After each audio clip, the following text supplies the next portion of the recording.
బతికున్న వాళ్ళ పేరెంట్స్ అందరూ మేము బాగా దేవుడికి దండం పెట్టుకున్నాం, పూజలు చేశాం కాబట్టి మా పిల్లలు బతికారు, సర్వైవ్డ్ అంటారు. పాయింట్ ఏంటంటే అప్పుడు నేను ఒకసారి గోవింద షూటింగ్లో నర్సింగ్ డైరెక్టర్లు అందరూ మేము తిరుపతిలో షూట్ చేస్తున్నాం. వాళ్ళు సార్ మేము దర్శనానికి వెళ్ళి వస్తాం అని అడిగారు. అంటే నేను సరే మీరు వెళ్ళండి, నాకు ఒకటే క్వశ్చన్, నేను నాస్తికుని, నా లైఫ్లో ఎప్పుడు నేను దేవుడికి దండం పెట్టలేదు, మీరేమో ఇక్కడికి వచ్చి పొద్దున్నే వెళ్ళి 7ంటికి షూటింగ్ అంటే మీరు 4ంటికి వెళ్ళిపోయి దర్శనం చేసుకుని వస్తాను అంత నేను చూపెడుతున్నప్పుడు నన్ను డైరెక్టర్ చేశాడు, మిమ్మల్ని అందరినీ నర్సింగ్ డైరెక్టర్గా ఉంచాడు, ఏంటి ఎందుకన్నా? ఆ కారణం ఉందా లేదా ఎవరన్నా చెప్పగలుగుతారో క్వశ్చన్ కాదు, కానీ నాకున్న 4 అసిస్టెంట్లు దే కాంట్ ఆన్సర్. అది మెజారిటీ ఆఫ్ ద పీపుల్. అది ఎందుకంటే వాళ్ళు గుడ్డిగా నమ్ముతారు. గుడ్డిగా నమ్మటం అనేది దాన్ని క్వశ్చన్ చేసే ధైర్యం లేక, దాన్ని క్వశ్చన్ చేసే ఆలోచన లేక. గుడ్డిగా నమ్మేవాళ్ళు ధన్యులు అంటారు. యాక్చువల్లీ అది ఇగ్నోరెన్స్ ఇస్ బ్లిస్ అనేది చాలా పాపులర్ వర్డ్ ఉంది. ఎందుకంటే ఇప్పుడు 90% ఆఫ్ ద పీపుల్ ఆలోచించే తెలివి ఉండదు. వాళ్ళు కేవలం ఒక విజనరీస్ ఆలోచించి సోషల్ ప్రిఫర్ చేసి నువ్వు రెడ్ లైట్ పెట్టు, రెడ్ లైట్ పెడితే ఆగాలి, గ్రీన్ లైట్ పెడితే వెళ్ళాలి, అదొక సింబల్స్ తోటి వాళ్ళు నడుస్తారు. కానీ అసలు దాన్ని టోటల్ ఆస్పెక్ట్ అసలు ఎందుకు అది క్రియేట్ చేశారు, ఎవరికి ఐడియా వచ్చింది అనేది ఆలోచించారు ఇప్పుడు ఎవరు. So that is what is called a blind belief. ఎందుకంటే ఆ కంఫర్ట్ జోన్లో ఉంటారు వాళ్ళు. ఆ కంఫర్ట్ జోన్లో ఉన్నప్పుడు if anybody questions they'll get rattled. మీరు ఎప్పుడైనా మీ పరిస్థితుల నుంచి అంటే ఒక తీవ్ర పరిస్థితికి లోకి వెళ్ళాల్సిన సందర్భం వచ్చిందా? అంటే something that like a crisis, in which case did you ever think of some other force to come and help? అంటే ఎవరో ఒక శక్తి వచ్చి నన్ను హెల్ప్ చేయాలి, నాకు ఏదో ఒక శక్తి. అంటే నేను మనిషి గురించి ఆలోచించవచ్చు. ఆ పర్టికులర్ క్రైసిస్లో నాకు హెల్ప్ చేయడానికో లేకపోతే దాన్ని దాటించడానికి ఒక మనిషి గురించి నేను ఆలోచించి ఉండొచ్చు, ఇంకో సిచ్యువేషన్ నేను క్రియేట్ చేయడానికి ఆలోచించి ఉండొచ్చు. అంతేగాని ఒక అతీత శక్తి దేవుడా నన్ను దీంట్లోంచి బయటపడేరా అని మాత్రం నేను ఎప్పుడు అన్నాను. అంటే దేవుడు ఏదో రూపంలో రావాలి. ఇప్పుడు మీకు ఫర్ ఎగ్జాంపుల్ మీకు సడన్గా మీకు ఏదో కావాలి, ఒక బండి కావాలి, వెహికల్ కావాలి, దేవుడు పుష్పక విమానం వేసుకురాడు కదా, మీకు ఒక టవేరానో లేకపోతే ఏదో పంపిస్తాడు. I think you're going back to the same thing. నేను చెప్పింది ఏంటంటే అది నిజంగా అన్ని దేవుడు చేయొచ్చు. సపోజ్ ఇప్పుడు నేను డైరెక్ట్ రావటం కూడా దేవుడే చేసాడు అనుకుందాం. ఫర్ ఎగ్జాంపుల్ సప్న రాము కలిసి రామయుజం అనేది చేయడం కూడా దేవుడు తీసుకున్న డెసిషన్ అనుకుందాం. I'm not saying no to that, but అది కరెక్ట్ అయితే I don't understand the negative aspects for people. అన్నీ తనే చేస్తున్నాడు, సునామీ కూడా తనే తెచ్చాడు, మొన్న 20 మంది పిల్లల్ని కూడా తనే చంపాడు. అలాంటప్పుడు దేవుడి డెఫినేషన్ నాకు మన మామూలుగా నమ్మే దాంట్లో రీరైట్ చేయాలి. బాలాజీ చంపాడు 20 మందిని అంటే మీరు ఒప్పుకుంటారా? బాలాజీ అన్నీ చేస్తాడని. అప్పుడు బాలాజీ చేయలేదంటే మరి ఎవరు చేశాడు? ఆ చేసేవాడిని ఎందుకు ఆపలేదు? ఒకవేళ తనే చేసి ఉంటే ఎందుకు చేశాడు? నాకు అర్థమవుతోంది మీరు చెప్తున్న దాన్ని బట్టి మీకు కొన్ని సెట్ ఆఫ్ ఎక్స్పెక్టేషన్స్ ఉన్నాయి. Expectations by definition of normal people నాకు లేవు. ఎందుకంటే నేను ఆల్రెడీ చెప్పాను, దేవుడు మన ఏం పట్టించుకోడు, మనం చీమలు లాంటి వాళ్ళం. మనం చీమల గురించి ఎంత పట్టించుకుంటాయి, తన మనుషుల గురించి అంతే పట్టించుకుంటాం. అది నా పాయింట్. మరి మతాలు ఇన్ని స్పిరిచువల్ కల్ట్స్ మూవ్మెంట్స్ అవన్నీ ఎలా సర్వైవ్ అవుతున్నాయి అంటారు? అంటే because of the blind belief. People want a belief, people want to adhere to a belief. నేను ఫలానా దానికి, నేను హిందువుని, నేను కమ్మాని, నేను కాపుని, ఏదో ఒక గ్రూప్కి బిలీఫ్ ఉండాలి. ఆ బిలాంగింగ్ తోటి వాళ్ళకి ఏదో ఒక ఆసరా ఉంది అన్న ధైర్యంతో ఎవరు చూసుకుని దేవుడు చూసుకుంటాడు. నేను వెళ్ళి బాబాకి దండం పెట్టాను అంటే అది అయిపోతుంది అనే ఒక ధైర్యం తెచ్చుకోవడానికి చేసే పని అది. కానీ యాక్చువల్గా వాళ్ళు కూడా నమ్మరు. నేను ఇప్పుడు ఈ మధ్యన సినిమా ఇండస్ట్రీలో నాకు బాగా తెలిసిన ఒక ఆయన్ని అడిగాను, మీరు మాట్లాడితే బాబా ఆశీస్సులు అంటారు, మీ లైఫ్లో పొద్దున్న లేస్తే నాకు ఇతని మీద కంప్లైంట్ చేస్తారు, వాడు ఎదవంటారు, ఇలా జరిగిపోయిందంటారు, మీరు ఏదో నష్టపోయారంటారు, ఇవన్నీ మీరు బాబాని ఇన్నిసార్లు ఆశీస్సులు చేస్తే ఇవన్నీ చేస్తూ ఉంటే దాని కారణం ఏంటని ఎప్పుడు ఆలోచించారా? అంటే మీరు సరిగ్గా పూజించట్లేదా? మీకన్నా బెటర్గా ఉన్నవాళ్ళు మీకన్నా బెటర్గా పూజిస్తున్నారా, లేకపోతే వేరే దేవుళ్ళని పూజిస్తున్నారా అని నేను ఒక క్వశ్చన్ అడిగాను.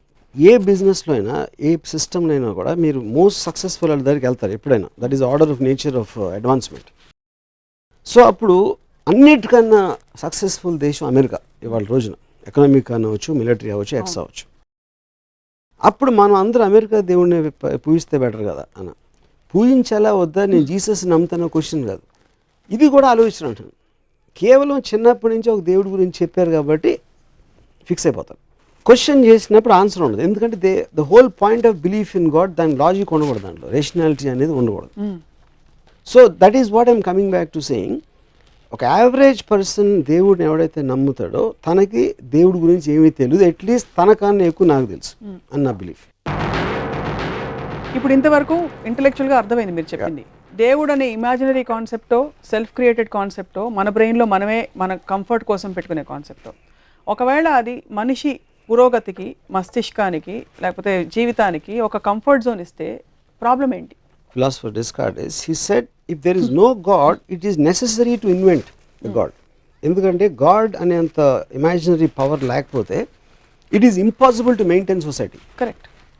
ఇప్పుడు మనిషి క్రియేట్ చేశాడు దేవుణ్ణి, అది I completely by that, I completely agree to that.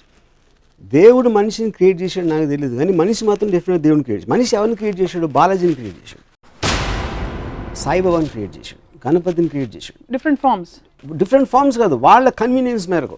మనుషులందరూ ఒకటే, ఒకడు అల్లా అంటాడు, జీసస్ అంటాడు, బాలాజీ అంటాడు, ఇది అంటాడు. ఆ గ్రూప్స్ వాళ్ళ కన్వీనియన్స్ కోసం అప్పుడు తీసుకున్న డెసిషన్ మేకర్ పవర్ మూలాన ఆ గాడ్స్ క్రియేట్ అయినాయి. ఆ పర్టికులర్ సెక్స్లో అప్పుడప్పుడు జరిగిన దాని మూలాన ఫేజెస్ వైజ్గా పాపులారిటీ పెరగటం, ఎక్కువ మంది ఇస్లాంలో ఉన్నారా, హిందూయిజంలో ఉన్నారా, అలాంటివి జరుగుతూ ఉంటాయి. బట్ ఆల్ ఆఫ్ దెమ్ ఒక సెల్ఫ్ రెగ్యులేటరీ మెకానిజం, ఒక లీడర్ అనేది ఎలా కావాలో ఒక సొసైటీలో దేవుడు కూడా అదే కావాలి. లీడర్ అనేవాడు మనిషి, అది చచ్చిపోతూ ఉంటాడు, లేకపోతే ఆ లీడర్ని ఛాలెంజ్ చేసి ఇంకో లీడర్ వస్తాడు. ఆ మార్పులు జరుగుతూ ఉంటాయి. ఆ మార్పులు జరగకుండా ఒక పవర్ మాత్రం స్టాగ్నెంట్గా ఉండి తీరాలి, స్టాటిక్గా ఉండి తీరాలి అనే కాన్సెప్ట్లో నుంచి గాడ్ని క్రియేట్ చేశాడు మనిషి. అవును. But that is not to be confuse with the original creator of the universe. ఎందుకంటే అది that doesn't come under the same thing for me.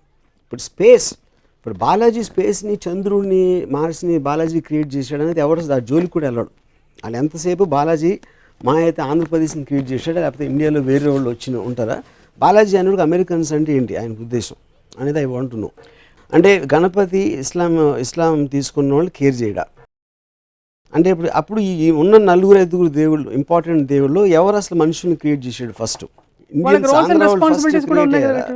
Question అది కాదు. నేను I'm trying to give a differentiation between a creator and a facilitator. Creator అనే concept different, which is Brahma, for want of a better word.